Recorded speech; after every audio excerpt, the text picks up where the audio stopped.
Salam SN, ketemu lagi dengan saya Agus Harizal Alwi Hikmat, pemimpin redaksi Suara Nusantara dan korensn.com.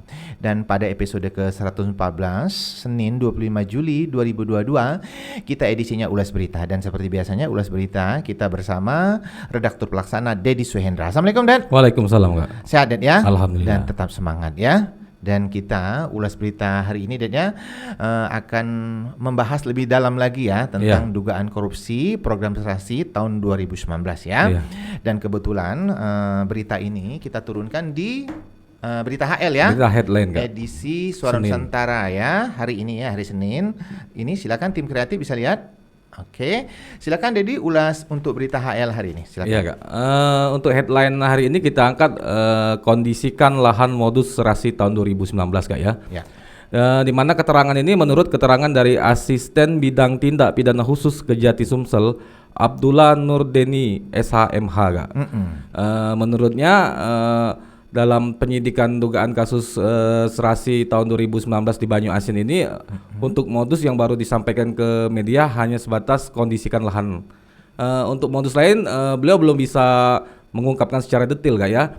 Karena menurut Asisten Bidang Tindak Pidana Khusus Kejati Sumsel Abdullah Nurdeni SHMH proses penyidikan masih berjalan, Kak. Dari keterangan pihak Kejati belum ada tersangka, Det, ya? Ya, menurut Asisten Bidang Tindak Pidana Khusus Kejati Sumsel ini belum ada penetapan tersangka, Kak, ya. Tapi proses penyidikan masih terus berjalan, di mana jaksa penyidik Bidang Tindak Pidana Khusus Kejati Sumsel masih melakukan serangkaian kegiatan penyidikan. Sebelumnya dalam wawancara dan sudah kita buat berita ada pemeriksaan sejumlah saksi. Ya, benar. Bisa itu, Kak. dicerita? Menurut Kasipenkum Kejati Sumsel Muhammad Raidan SHMH, Kak, ya. Memang dalam penyidikan dugaan kasus serasi tahun 2019 di Banyu Asin ini sudah cukup banyak ya, di mana 60 saksi menurut dia telah diperiksa. Untuk di Banyu Asin ini, untuk di Banyu Asin.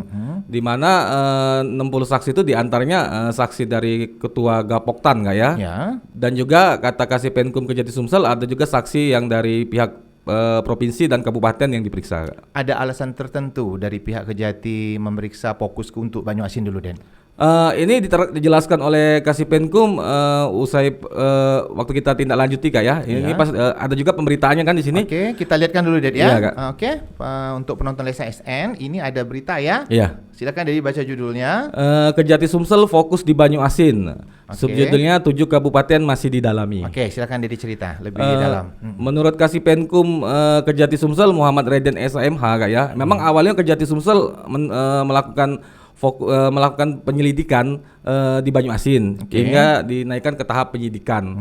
Pada saat penggeledahan di kantor Dinas Pertanian Sumatera Selatan, barulah diketahui bahwa program serasi tersebut ternyata dilakukan di 8 kabupaten termasuk Banyu Asin itu, Kak. Jumlah anggarannya berapa, Den? Dari keterangan Kasipenkum Kejati Sumsel, total anggaran, Kak, ya, pagu anggaran yang dilakukan di 8 kabupaten tersebut 1,3 triliun. Oke. Dan berita yang kita muat ini sudah beberapa kali, Det, ya. Ya. Dan mendapat perhatian dan minat khusus ya, dari pembaca Suara Nusantara edisi cetak dan korensn.com. Keterangan hari ini apa, Den? Keterangan hari ini Kasipenkum Kejati Sumsel Muhammad Raidan SHMH mengatakan untuk pemeriksaan saksi belum ada, Kak, ya. Tapi ke depan saksi-saksi tetap akan diagendakan pemeriksaannya karena dugaan kasus ini sudah tahap penyidikan, ya. Di mana menurutnya pemeriksaan saksi dan kegiatan penyidikan tujuannya untuk mengumpulkan alat bukti untuk mengungkap tersangka dalam perkara tersebut, Kak. Dan malam ini ada berita yang terbaru, Det, Ya, ya? itu, Kak, berita terbaru. Oke, ya, untuk penonton Lesa SN yang penasaran silakan tunggu ya. Berita yang akan kita terbitkan di korensn.com ya malam ini ya. Oke, Det, kita berlanjut ke ulas berita yang lainnya. Mungkin berita dugaan korupsi Tol Oki terus disidik ya. Di halaman 1 juga ini ya. Silakan Dedi ulas. Terkait dugaan kasus korupsi Tol Oki ini, Kak, ya, di mana Kasipenkum Kejati Sumsel Muhammad Raidan SHMH mengatakan bahwa dalam perkara ini belum ada tersangka yang ditetapkan, Kak, ya. Terkait dugaan kasus korupsi ganti rugi lahan jalan Tol Oki ini, ke depan saksi-saksi juga masih akan terus dilakukan pemanggilan oleh Kejati Sumsel. Karena sejauh ini kan penyidikan menurut Kasipenkum masih terus berjalan. Dan terakhir kan saksi dari panitia ganti rugi lahan ya yang telah dilakukan diperiksa oleh jaksa penyidik. Oke, kita tunggu saja ya fakta-fakta terbaru nanti ya. Dan malam ini ada berita yang terbaru Dan? Terkait berita ini masih Kasipenkum mengatakan prosesnya masih berjalan Kak ya. Oke. Tapi untuk pemeriksaan saksi belum dilakukan karena tim Kejati Sumsel masih fokus ke program serasi ya. Oke, ya. Kemudian kita berlari ke berita yang lainnya, Dan. Mungkin berita yang agak lebih soft tentang ini PJ Bupati Apriyadi apresiasi kinerja Kapolres Muba. Silakan Dedi ulas. Iya.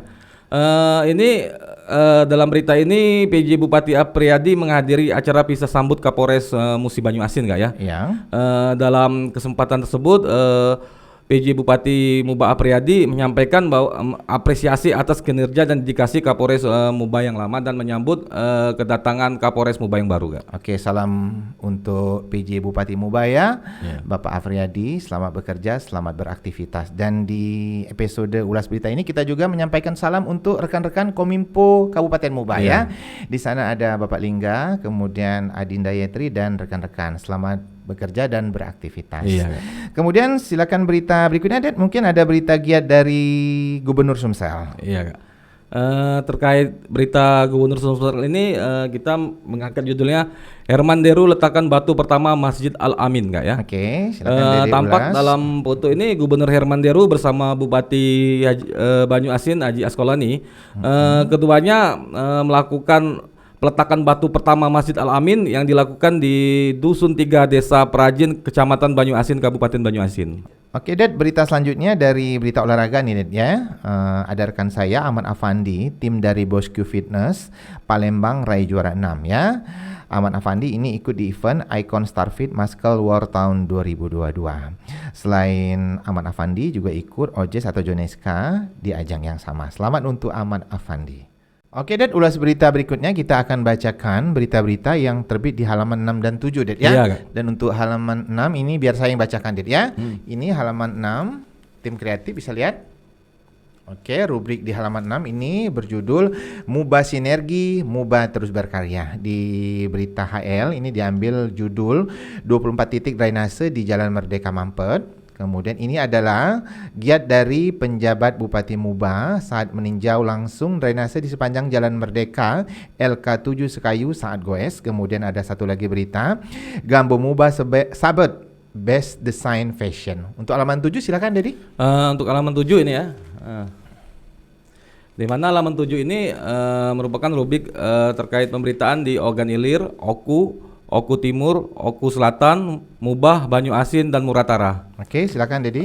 Dalam rubrik ini headline-nya PJ Bupati Apriyadi perkuat Mubah All Star lawan jurnalis FC Palembang. Oke. Tampak dalam foto PJ Bupati Apriyadi saat berfoto bersama para tim nggak ya, di mana ada tim Mubah All Star dan tim jurnalis FC Palembang. Oke. Kemudian masih di halaman 7 ada berita dengan judul Gertas Ciptakan Generasi Bebas Stunting. Ulas berita berikutnya, Ded, kita akan bacakan berita-berita yang sudah terbit di halaman 8 dan 9. Silakan, Dedi. Untuk halaman 8 di mana halaman 8 ini Gema Sriwijaya Kak ya.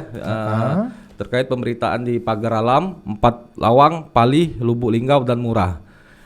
Untuk headline-nya berita dari Pali yang judulnya Dampak Angbarah bagi masyarakat. Oke. Kemudian ada berita dari Lubuk Linggau, Wakpo Lubuk Linggau terima Kunker Edi Santana Putra. Kemudian ada juga berita dari Lubuk Linggau, Puncak HBA ke-62, Kejari Lubuk Linggau gelar upacara. Selanjutnya ada berita dari Pagar Alam raih penghargaan kota layak anak kategori Pratama. Oke, ke halaman 9 silakan Dedi baca judul-judulnya saja. Oke, untuk halaman 9 ya, di mana terkait pemberitaan Prabu Muli, Oki, Muara Inim, dan Lahat. Untuk headline-nya kita angkat judul dari Muara Inim Kak ya, di mana Sekda Muara Inim undang perusahaan manfaatkan medical check up RSUD. Kemudian ada berita dari Lahat, Musdes Desa Sukajadi kembangkan potensi pedesaan. Lalu ada berita dari Kayu Agung Oki, jembatani permasalahan warga dengan perusahaan. Dan nampaknya kita udah di ujung obrolan Ulas Berita, Det ya. Iya, Kak. Dan biasanya di Ulas Berita kita ada quotes ya. Dan quote kita hari ini adalah jangan merasa paling dibutuhkan karena hati manusia mudah berubah. Jangan lupa untuk like, comment, share dan subscribe kanal YouTube Lensa SN agar informasi menarik dari kanal YouTube ini tetap tersebar merata di bumi Sumatera Selatan. Demikian dari saya. Wassalamualaikum warahmatullahi wabarakatuh.